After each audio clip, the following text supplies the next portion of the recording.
Hey guys, we're just doing some stuff around the house today. Figured I'd bring you along. I just sowed some sweet peas, and we're gonna do another little area of sweet peas.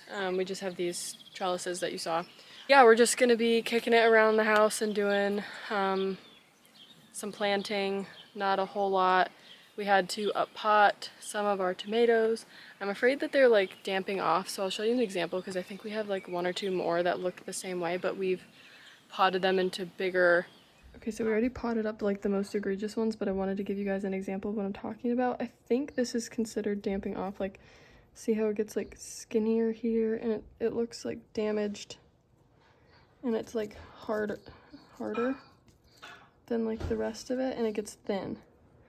I think that's damping off.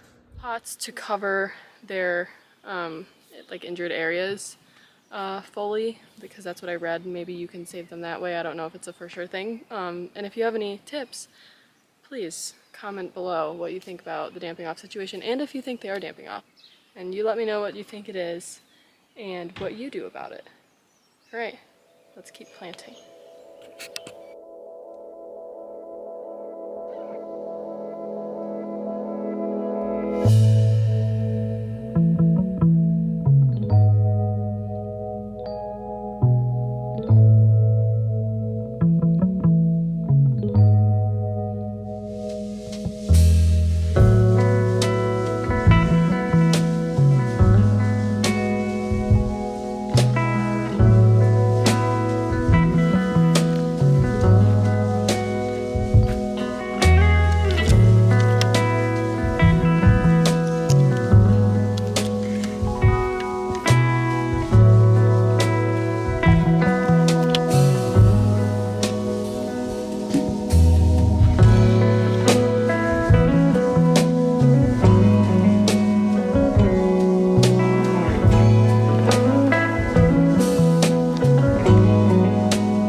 Planting out my zinnias.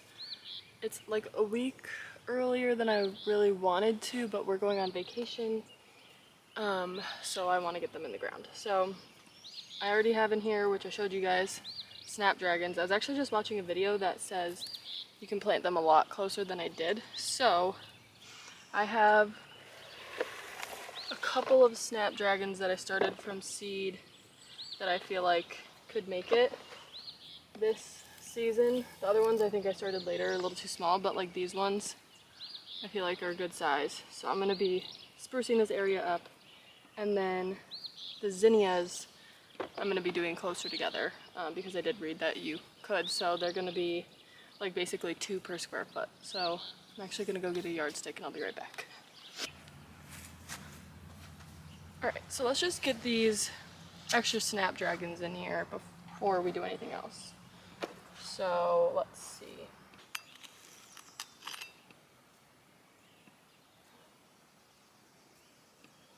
Okay, well, the root system is pretty small.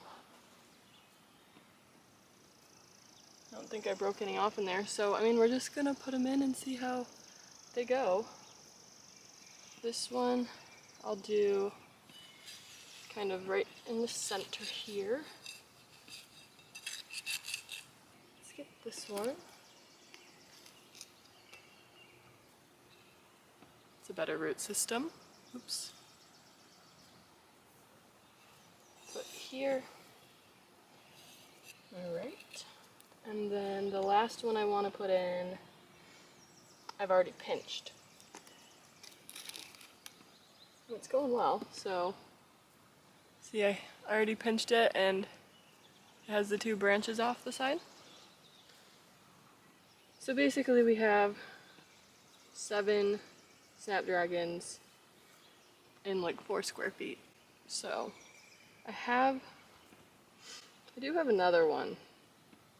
I mean, why not try, right? This is experimentation year. So why not just do it? Whoa, and this root system is actually the best, but it's not the biggest one. So that's pretty neat. And I feel like we'll pinch her right here to promote some branching. So, all right, that is all I have. Oh, well, it's really not all I have, guys. I have quite a few, but I don't want to really crowd them too much. And I keep saying this is the last one, so I just feel like a liar. But no, actually, this one is really, really, really good. Actually, this one's my best one. I can't believe I almost missed it. That. I don't know. Can you see it? Like, this one's actually holding the whole block together with its roots. So, glad I didn't miss that one. Drop her right in there. So this one, I'm gonna pinch because this one's my best one and I want to promote new growth, so pinching time. There she goes. All right, let's move on to the zinnias. This is half zinnia, half celosia. I really do need to get them in the ground because I'll show you guys a closer look, but like some of them, they're looking a little suspect. I don't know if I'll put them all in, especially because I did just order some more seeds from Floret because I only had one variety and I just didn't know what I was going to be doing, so I just kept it to the one variety. But I'm kind of obsessed with Floret and all those zinnia pictures. They look really good, so we're gonna be doing Dawn Creek Blush, and I bought Victorian Wedding, so I'm excited for that. But we're gonna be doing 2 of these per square feet, so let's get going. Right here. So everything under this hay are my dahlia tubers. Every single one of my tubers had started to sprout by the time I put them in the ground, except for one, so let's just pray for that one. It is March 13th today.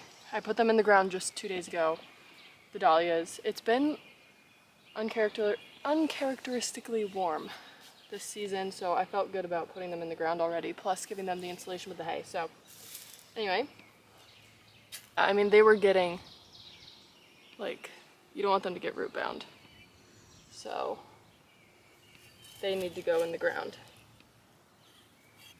And they don't like root disturbance, so I know there's some plants that you can like break up the roots when you're planting them, but don't do that with these because they hate it.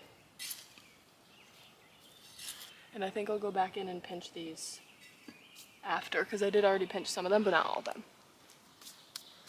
All right, my friends, I have gotten in everything that I wanted to here. I actually did plant more than one variety of zinnias. I forgot that. I bought some Binary Giants. So just these 4 here are Binary Giants. Everything else, they're all the Dawn Creek Blush. These couple here were direct sowed, or not direct sowed, sorry, started inside like 2 or 3 weeks after these ones. So they're a bit smaller, but I know they're a very hardy plant, so I just wanted to get them in the ground, honestly, because I'd been noticing a little bit of, honestly don't know if it's like disease or like underwatering, but you can see it, I think on this one, see it right there at the end. I don't know why my camera is not focusing on it, but there you can see, even with it being blurry, I think maybe it's just a little too close to the camera, that it's like getting dried. And I looked it up, and I looked at all the fungal diseases that they can get, and it doesn't look like one of them. I do think it might just be from under watering, maybe, even though I was pretty on top of it. But yeah, so I just wanted to get them in the ground before either of those experienced it. But even the other ones, and I didn't have the heart to pinch some of them. I don't know, that's probably bad in terms of production, but I pinched a lot of them. Like you can see this one's pinched. This one is newer. This one's one of the newer ones, so I haven't pinched it, but I guess I should, huh? But I want to wait until it grows a little bit more here so I can pinch it. This one's pinched. You can see it has got some new growth. This one doesn't look like the best, but it does have new growth down there. So, and then this one here was also pinched. And this one I just pinched. This one is pinched and looks a little sad, but I'm hoping it'll bounce back. Those two are not pinched. And then all the snaps except for this one here are pinched, because I just want to see what it looks like without being pinched, I guess. But you can already see one of my little snaps in the middle there kind of flopped over. But hopefully it hardens up out here. We have done hardening off, so I don't know, it's just a little breezy right now. But anyway, I have quite a few left over. I picked, or at least I tried to pick the best ones for the bed. So I'm gonna put some of these extra ones in one of our other areas and just see how they do, because this one, like, the leaves are huge, but I pinched it and I don't see any new growth, and I don't really know what that means. So we're just gonna put it somewhere else. So let's go do that. So I'm not sure if I was like on crack or something when I was planting my garden, because I'm just like, I thought I had so much more space. So I'm really rethinking things right now, because for what I have planned, oh my gosh, I don't have room for, I don't have room for my celosia. It's actually looking really good. I mean, you can see it right here, actually. And I don't want to put it out yet because these really, really love the warm summer months. So I'm gonna keep them inside for a bit longer. So I don't know, I might have to cut back on something, maybe cosmos and sunflowers to leave a little bit of room, because realistically I only planned 4 square feet for the sunflowers and the cosmos, but the sunflowers get succession seeded, so maybe I could just pull them out when they've flowered and then succession again. I don't know.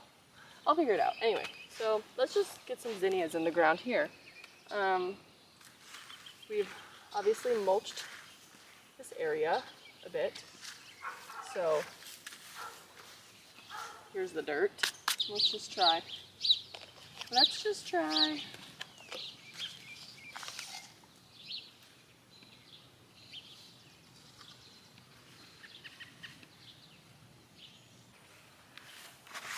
Alright, so we've got 3 in here.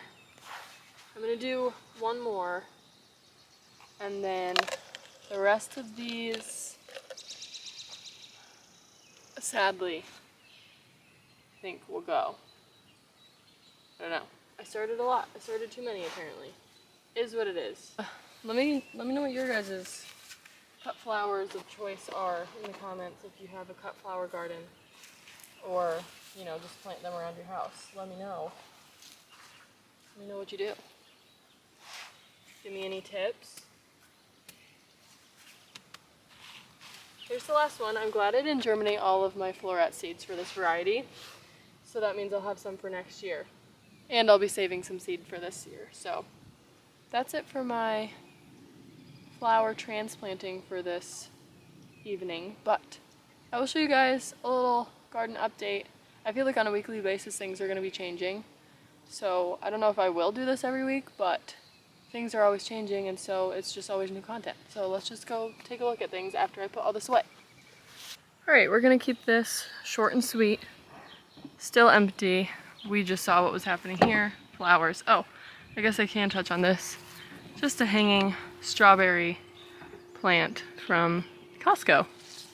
So I am almost positive that these strawberry plants are not going to fruit this year. So we wanted to get something that would definitely give us some strawberries, because we like strawberries. Alright, so over here we have put stuff into this bed. We have this Butter Crunch lettuce that we did not start inside. We just bought it. And then next to it we direct sowed salad bowl mix from the MI Gardener. So, you know, that should be coming up. There's only been 48 hours. So we put some arugula here. This is like our succession row for greens, but we put arugula there because we had it and didn't have the heart to get rid of it. So this row here are marigolds, or they will be marigold. I've just heard that's really good for pest repellent and insect repellent. So we will also be doing a perimeter here of marigold. And then arugula. Here's the arugula. We did start that inside. And then this row, beans. And then this row, bush beans. I think that's it. Oh, and cilantro. So you know what? I don't even know if we marked the cilantro. So it will be the cilantro next to the arugula, and then bush beans. And then back here along the trellis, we have the peas. Trying to get a close look. Ooh, you can see a lot of them have germinated. So we have the carrots, which again, let me get a close look. You can see have germinated. We will be thinning them, but we'll be waiting until they're a bit bigger, probably when we come back from vacation. And then here, oh, actually the onions did not make a miraculous growth spurt. We bought more onions, so almost every single onion in here is a seedling that we bought. There might be a couple in here that, who knows, could produce an onion, but they all kind of look like empty spaces and just dead, so we'll see. And under here we still have the potatoes. That's it for now. So thank you guys for tuning in, and we'll see you on the next one. Oh, compost bins. Anyway, sorry, this is really random and kind of chaotic. So thanks again, guys, and we'll see you in the next one.